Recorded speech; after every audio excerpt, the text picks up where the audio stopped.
Are you troubled? Believe. Are you anxious? Believe. Because it's interesting how there's this connection of like, if your heart's troubled, then believe. If you're sad, then believe.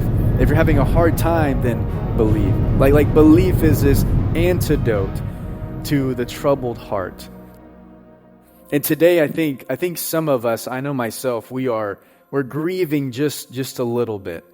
We're grieving a little bit because we, have seen a dear friend walk into heaven. And some of you may know Randy Gurrell. Some of you have maybe never met him. But I know some of us might be grieving that he walked into heaven about a week ago. And just to kind of process this together, because I think it's just so timely for where we are in Scripture. Before he walked in to the presence of the Lord, without the cancer, without all the things, I was actually able to go visit him in the hospital.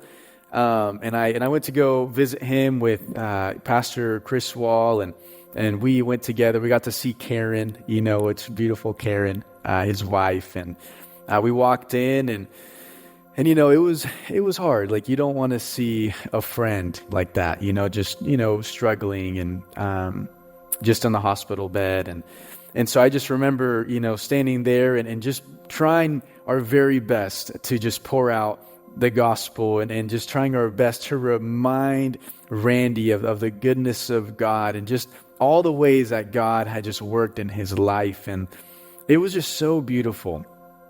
It was so beautiful to just see Randy and say, no, like I trust the Lord.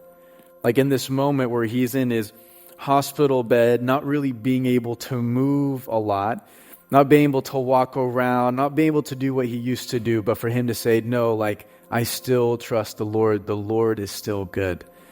And then to be able to see the faith of Karen, that as I was talking with him and then we were talking with her, she said, I know the stories. She goes, but I really believe them too. She goes, not only can I tell them to you, but I believe them and I know that they are true in this moment. And I know that as Randy is here, this doesn't make him any less valuable. This doesn't make him any less of a person. If anything, Jesus still looks at Randy in this moment and says, I love you. You're valuable. My goodness is still with you. My goodness has not left you. And so it's amazing to see how the Lord walks with us from life to death into his presence, into eternity. And his goodness is the same from beginning to end. His goodness is the same from beginning to end. And so I just want to read this together. So we're going to be in John chapter 14. I want to read this together. Because as we read this, it's going to help us know two simple things that help us understand how do we prepare for heaven. How do we prepare for heaven? And there's so many answers to that, but I just want to give you two. I want to give you two answers to how do we prepare for heaven from this text. So Juan capítulo 14, John chapter 14, you have Jesus and he's at the table, the mesa. He's at the table with the disciples. He just got done, talking to disciples and to Peter and, hey, you're going to disown me and all this kind of stuff. And so they're a little sad. They're a little down. But then this is what Jesus says in verse 1 of chapter 14. It says this, do not let your hearts be troubled. You believe in God. Believe also in me. My Father's house has many rooms. If that were not so, would I have told you that I am going there to prepare a place for you? And if I go and prepare a place for you, I will come back and take you to be with me, that you also may be where I am. You know the way to the place where I am going. And so we'll stop right there. So again, Jesus is at the table, la mesa, with his disciples, and they're a little sad because of what they've seen with Judas. And then Jesus, the next thing that he says, do not let your hearts be troubled. And so in those moments where we see a friend like Randy, in those moments where, things might be happening, We see Jesus looking at his disciples and saying, do not let your hearts be troubled. And then I love what he says, because he's talking to the disciples who have seen him do the miracles, who have heard him teach all of the things. And he says, believe in God, believe also in me. This is just another one of those like piercing statements that is really talking to the Jewish culture and religion at the time. Because the students that Jesus had, the disciples that Jesus had, I mean, from little boys, from little guys, I mean, they would have grown up. They would have grown up with people telling them, hey, believe in God, believe in God, believe in God. They would have grown up trying to memorize the Old Testament. They would have grown up trying to memorize all of the scripture that God had given. And so they know who the Lord is. They know who God is. They say, hey, the God of our ancestors, the God of our people, the God of our history. But then one more time, Jesus just pierces and he goes, hey, you believe in God, right? Okay, believe also in me. Again, just trying to overlap and help them understand that the Lord of before is the Lord of now, and the Lord of now is sitting before you. The Lord of now is eating with you. The Lord of now is teaching you all of these things. The Lord of now is in this room. So it's not just the God of the past, it's the God of the present, that I came down and humbled myself for you. Humbled myself. And so as we look at this passage and we look more into it, I just want to give you just this focus statement. This focus statement, and here it is. Preparing begins and ends with believing. Preparing for heaven begins and ends with believing. Because for us, I know whenever we look at this and we see Jesus say, do not let your hearts be troubled. You believe in God, believe also in me. It might sound really simple to us, right? It's like we just keep reading, we pass it, we go, okay, cool, believe in God, believe. Okay, awesome, great, thank you so much. Let me eat my food, let's keep going. But what Jesus is saying is so important for us. It's so important for us because there are moments where our belief might not be as strong. That our belief is a little wavering. That in those moments where we are sad, in those moments where we are troubled, in the moments of the anxiousness, sometimes it is so hard to just do that one simple thing and believe. Even the disciples who had walked with Jesus, who had talked with Jesus, sometimes they had a really hard time doing that one simple thing of believe. And sometimes believing it is so hard because we go, man, I only want to believe what I see. I only want to believe what I can hold. I only want to believe what I can hear. And Jesus right here is saying, believe in God, believe also in me. And he's saying, believe what I have told you, believe what you have seen, believe what I have done, believe in me. And so Jesus is comforting but also challenging the disciples, even us, of saying, are you sad? Believe. Are you troubled? Believe. Are you anxious? Believe. Because it's interesting how there's this connection of like, if your heart's troubled, then believe. If you're sad, then believe. If you're having a hard time, then believe. Like belief is this antidote to the troubled heart, to the anxious heart, to the sad heart.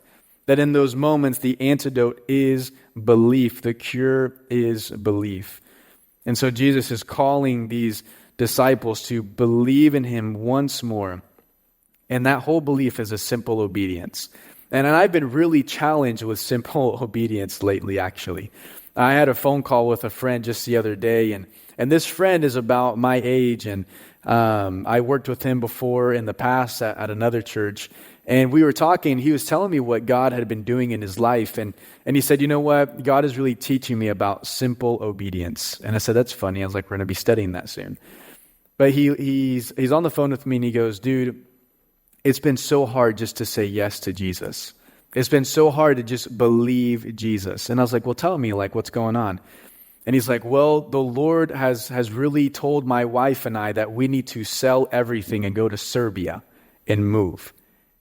And I was like, what? He's like, yeah. He's like, and my wife has cried so much because she has to get rid of these 2 cats. She's like, that's like the worst part of this whole thing, is she has to like get rid of these 2 cats. He goes, but it's been so hard just to say yes to Jesus, just to believe in him. And he's like, you know what? Like, he said, like, we have to do it. Like if the Lord is telling us to sell everything and just have like a little suitcase and go to Serbia, he's like, we have to do it. We have to go. And so I've just been processing so much this simple obedience of my friend and just how Jesus is calling us to simple obedience every single day. That sometimes it is just so hard to say a 3-letter word, yes, or a 2-letter word, sí. It is so hard sometimes to say yes to Jesus, sí a Jesús. It is so difficult, but as Jesus walks with the disciples, I think Jesus walks the same way with us.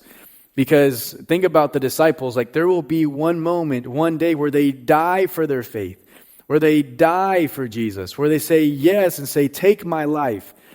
But if you think about it, Jesus didn't go to the disciples the very first day and say, hey, will you die for me? No, he went up to the disciples and said, hey, will you follow me?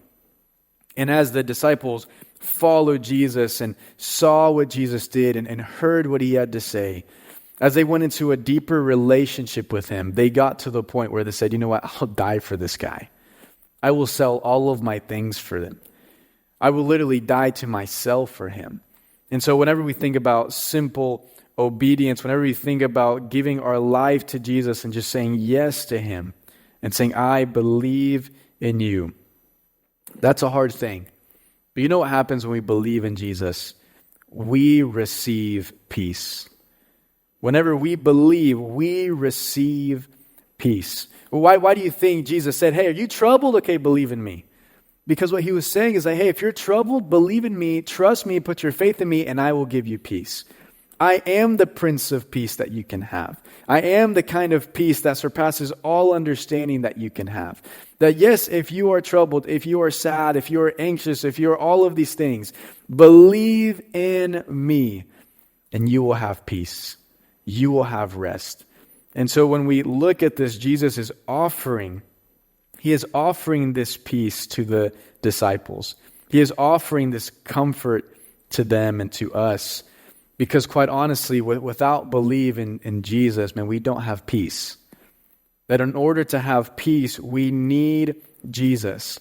That we need him. And so you could say that that peace is just deeply rooted in belief in Jesus.